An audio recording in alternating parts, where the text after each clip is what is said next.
Réussir en histoire demande de maîtriser trois savoir-faire ou habiletés. Dans cette vidéo, on va voir la première de ces habiletés, c'est-à-dire la lecture de questions. Comment on doit lire une question?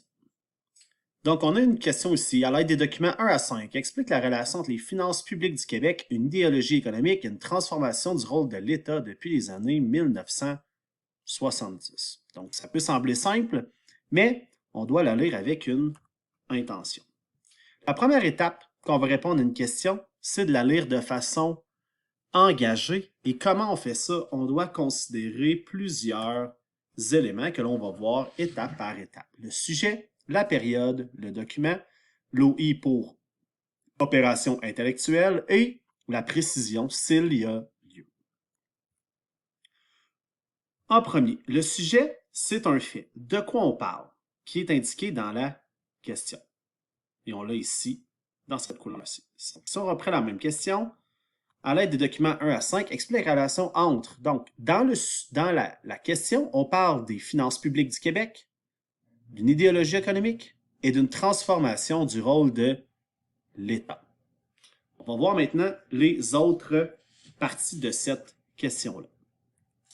En deuxième, on a déterminé la période. Ça indique les repères de temps à considérer lorsque l'on répond à la question. Un repère de temps, ça peut être une date, une année, une période ou tout autre événement qui nous permet de cibler précisément dans le temps quand se situe la question. Dans le cas ici, on peut voir que les derniers chiffres, ici, la dernière phrase, c'est depuis les années 70. Qu'est-ce que ça veut dire? Ça veut dire que notre question doit débuter dans les années 70 vers les années 80. On ne peut pas donner une réponse qui serait dans les années 60 ou 50 parce qu'on est en dehors du cadre. En troisième, le ou les documents. Le document, ça indique quel document peut-on ou doit être utilisé pour répondre à la question. C'est très important dans la mouture actuelle du programme d'histoire. Chaque question est reliée à un document. Même s'il n'est pas marqué dans la question, il y a toujours un document qui est associé à chaque question. Et on doit répondre à la question à l'aide de ce document. Dans le cas ici, on dirait à l'aide des documents 1 à 5. Très important de différencier entre le A et le et. Donc, 1 à 5 réfère aux documents 1, 2, 3, 4 et 5. Donc, on doit se baser sur ces documents-là pour expliquer la relation entre les finances publiques, l'idéologie économique, la transformation du rôle du Québec depuis les années 70. L'opération intellectuelle. L'opération intellectuelle est toujours présente dans la question. On va le voir un petit peu plus tard aussi. Il y a aussi un libellé de correction qui nous permet de l'identifier de façon plus adéquate. L'opération intellectuelle, ce sont les instructions à suivre pour répondre à la question. Dans la question suivante, en bleu, ce serait « Explique la relation ». Donc, ce qu'on va devoir faire ici, c'est d'établir une relation entre les finances publiques du Québec, une idéologie économique et une transformation du rôle de l'État. Pour expliquer quel genre de relation il y a envers ces sujets-là. Et finalement, parfois présente, mais pas toujours, la précision. Donc, la précision définit le sujet ou l'opération intellectuelle.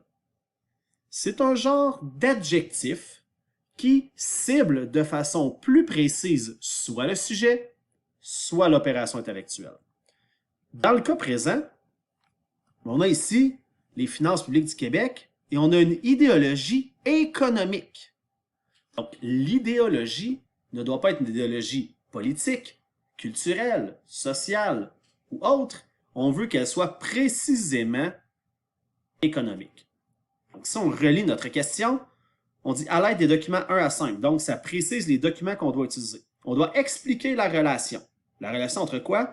Notre sujet, les finances publiques du Québec, une idéologie, et là on voit la précision qui est économique, et une transformation du rôle de l'État. Le tout doit se faire dans un cadre temporel qui est depuis les années 70. Résumons les étapes à suivre. Tout d'abord, tu dois lire la question une première fois. Puis, tu dois surligner chacun des éléments qu'on a vus. Sujet, période, document, opération intellectuelle et précision. Il est possible qu'il n'y ait pas de période, de document ou de précision, ça se peut. Ceci étant dit, s'il n'y a pas de document, trouve-le. Il y a toujours un document par question, même s'il n'est pas mentionné directement. Tu dois identifier ce qu'on te demande de faire par la suite, c'est-à-dire l'opération intellectuelle. Ici, on doit expliquer la relation.